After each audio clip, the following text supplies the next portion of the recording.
Hey everyone, welcome to a new series idea I had where I play Revelations while only using the retainer units.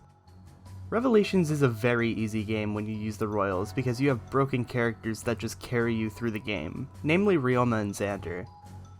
I thought that it would be a fun challenge to ban the Royals and only be allowed to use their retainers, including Makoto's retainers just for fun.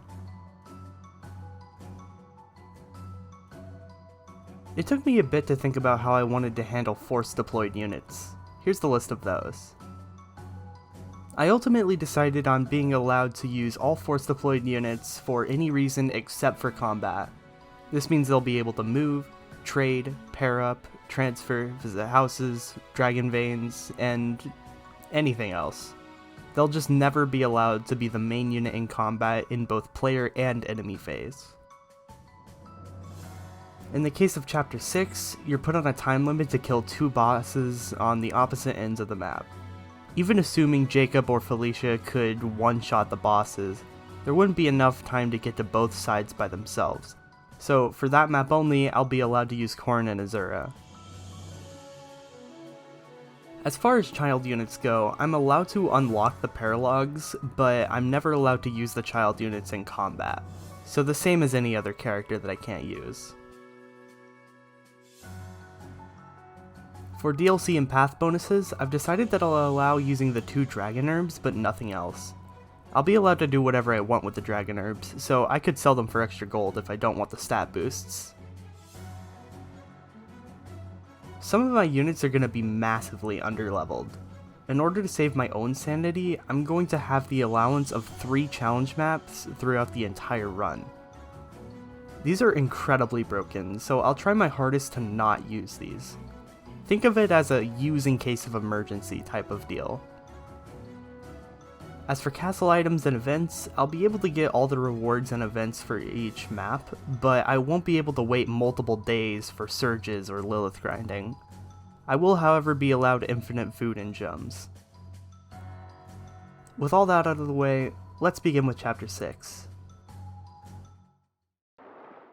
You'll see that I'll be taking Felicia instead of Jacob. That's because the bonuses from Demoiselle are much more easily applicable than Gentilhomme. Until Chapter 11, we only have one other female retainer who joins on Chapter 9. My branch of Fate uses Jacob, so my Felicia will be level 1 going into this chapter. Unfortunately, that means Felicia's too weak to kill the bosses, so I'll have to use Corrin, but after that, he's done.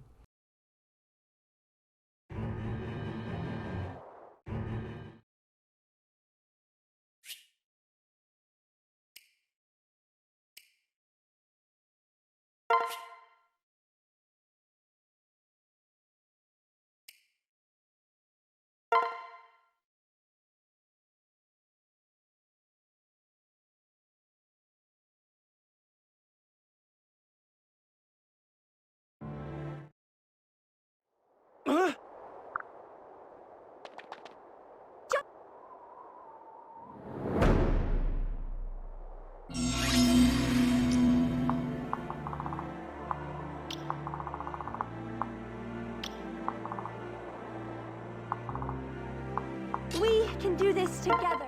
Corrin and Felicia pair up, then Azura helps them get over to the first boss. We won't give up.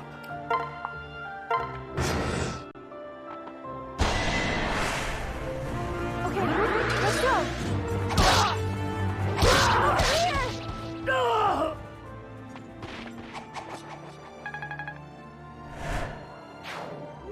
Oh!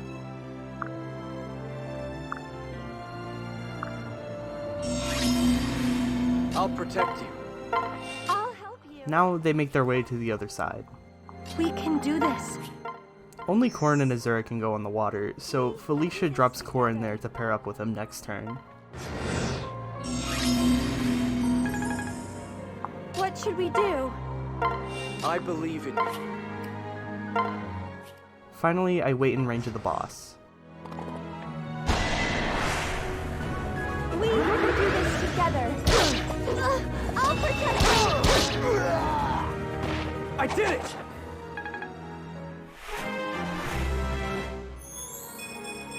This is my chance!